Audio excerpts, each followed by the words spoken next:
Hey friends, it's been more than 3 months since I've made videos, and I'm really sorry about that, but I just couldn't. You know, when your heart aches for all the people in Ukraine, when you cry every day, and when you feel that you are completely helpless to change the situation, it was just impossible for me to continue making videos as if nothing had happened. But I'm constantly receiving messages on different social media from all of you, my friends, viewers, subscribers. You're asking about where have I disappeared to, where and how I live right now. Have I ever thought about moving to another country, etc., etc. And I decided to make this video and tell you a little about me, how my life has changed since 24th of February 2022, what I am planning to do next. Am I going to continue making videos in the future, even though the nearest future is now impossible to predict? So now I'll try my best to answer all your questions, but first of all, I want to tell you that all my problems that I faced and what I'm going to mention here in this video are nothing compared to what the people of Ukraine are going through right now. Of course, the situation here is not simple, but it's certainly nothing compared to what's going on in my neighboring country. All the pain and suffering of innocent people there. Also, I'd like you to know that in this video I cannot say much because I'm in Russia and I have to think about my family here. You know, it's very easy to be brave and talkative and say what you want to say if you're absolutely sure that your family will be safe after you share your words, your opinion with the world. Here we have a completely different and difficult situation. I'm in Russia, my family is in Russia, and I always have to think about that.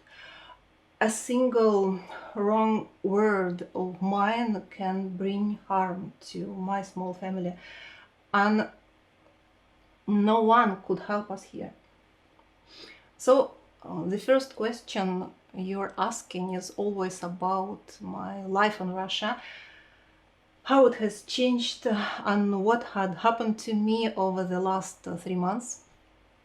Well, in general, I never thought that I would live in George Orwell's book. I finished reading his book 1984 only a year ago, and I never thought that his quote will be so true in just a year. You know, it's just some kind of madness. What else? I lost my job almost immediately as my previous video was published at the end of February. My husband is also on the verge of losing his job. Unlike many people here, we have very little savings. But we still have to pay taxes, we have to provide for the family needs, and that's especially hard when you or your retired parents need some really expensive medicines.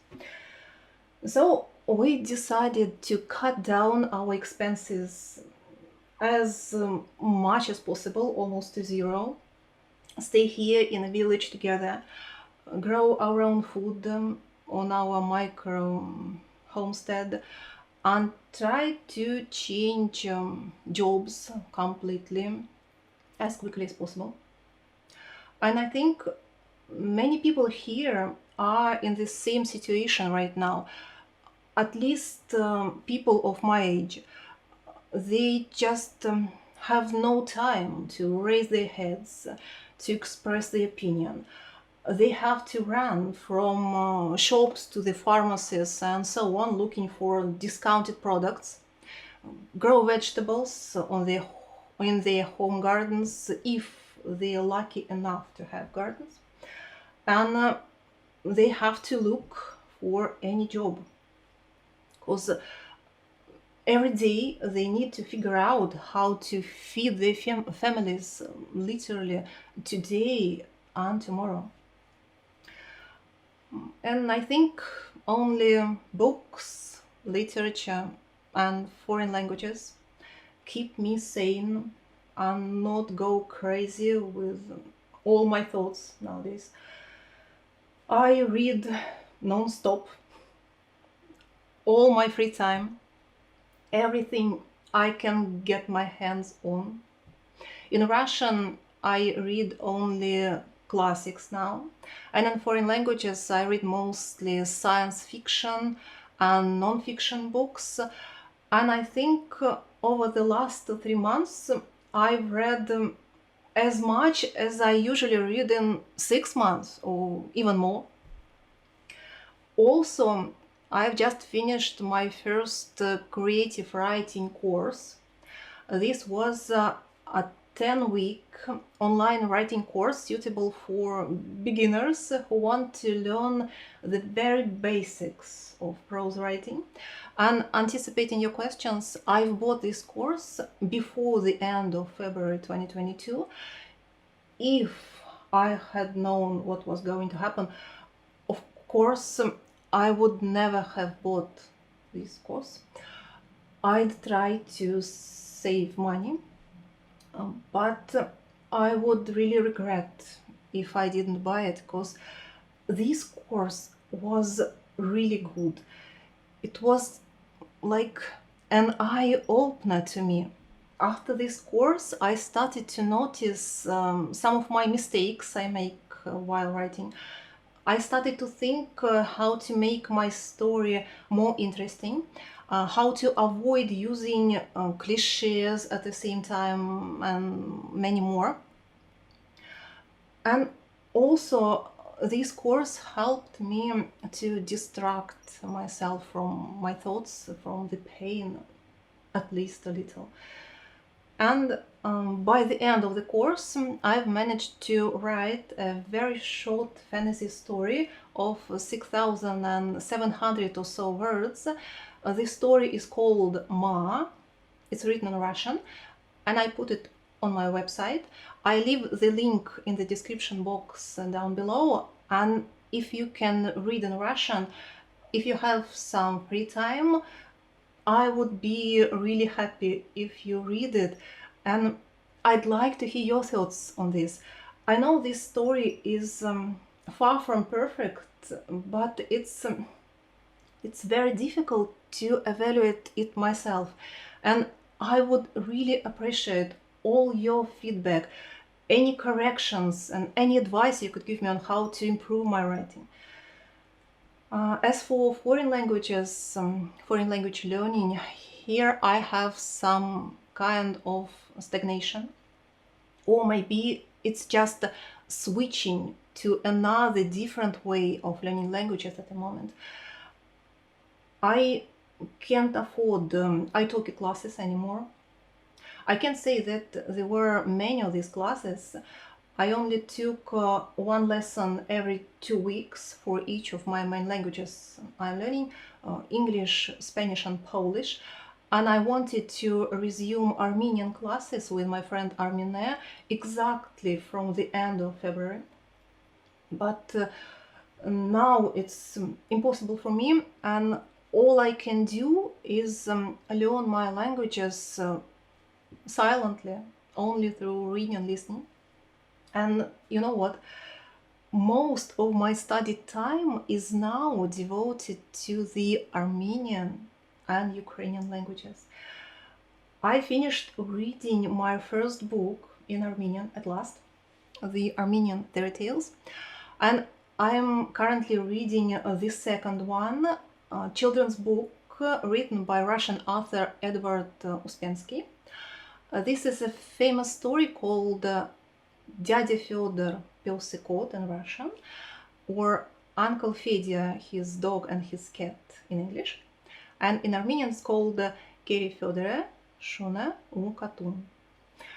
I read this book very slowly, because I need to look out nearly every single word in my dictionary, but I read it at least half an hour almost every evening, and I really enjoy every single moment I spend with this beautiful language. As for Ukrainian, I watch Ukrainian channels on YouTube while YouTube still works here in Russia. Also, I have here this book written in Ukrainian, this book called Pogоня. It's a pursuit or chase in English. It's quite a short story about a famous horse, an outstanding trotter mare called Gilda during the Second World War. I've heard that's a very sad but also a very good book, and I'm going to read it soon.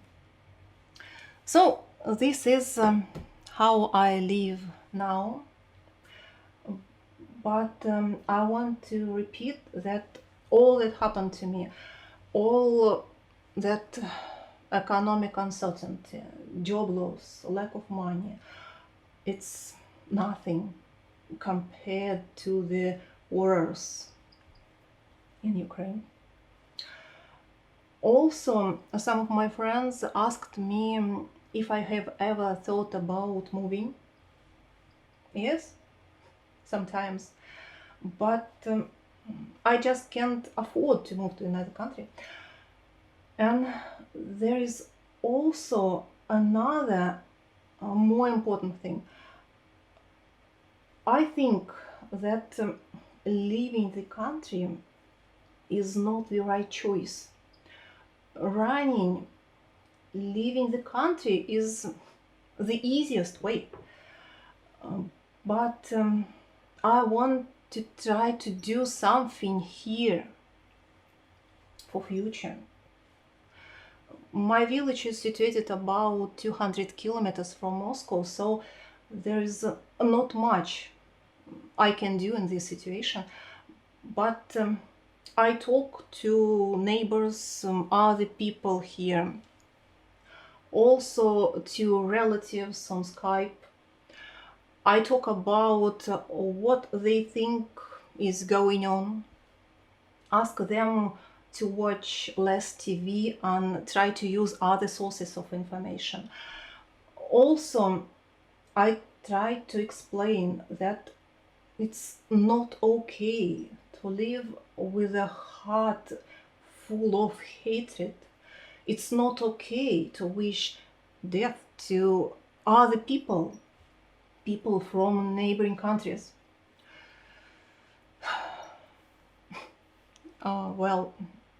What I'm planning to do next, that's another difficult question.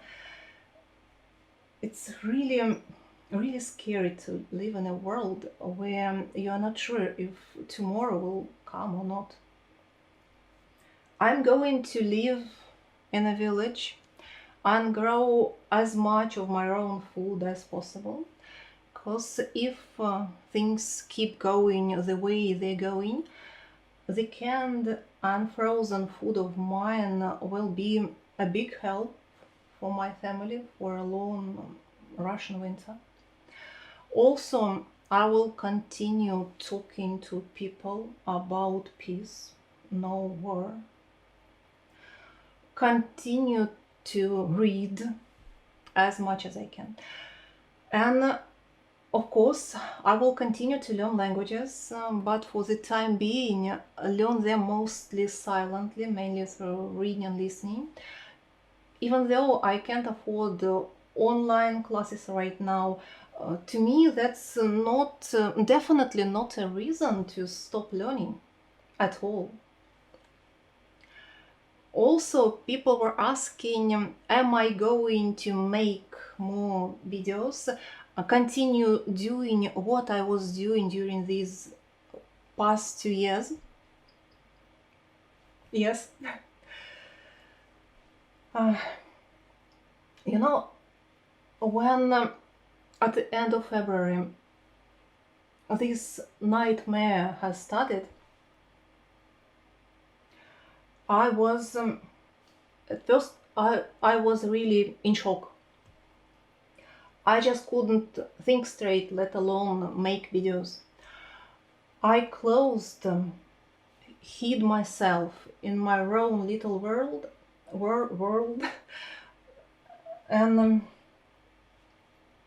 I just cried every day. Then I started talking to people,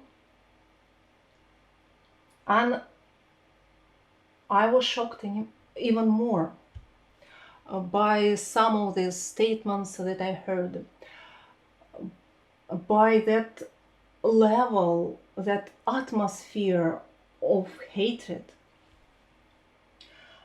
And I started to feel so lonely, even when surrounded by people. Honestly, I've never felt so alone and hopeless in my entire life.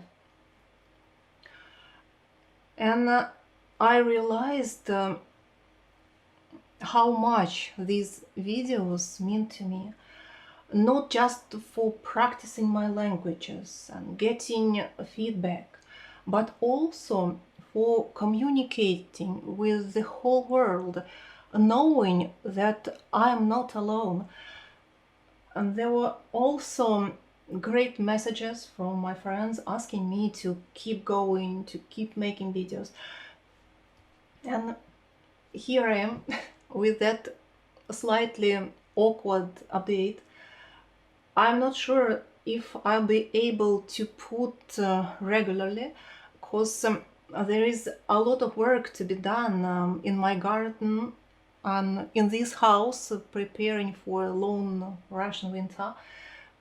But I'll try not to disappear for so long anymore, because it's really a great privilege to be here, to be able to share my thoughts with you and hear your opinion. And I want to say a big thank you to each and every one of you. Thank you for sticking with me and not leaving me, even though I haven't made any videos lately. Thank you for all your messages and your great support. It all really means a lot to me. You know, today is my 44th birthday, and I am really grateful. I'm grateful to have such a wonderful group of people, true friends around the globe. That's the greatest gift. Thank you so much for watching. Have a lovely day, and I will see you next time. Bye!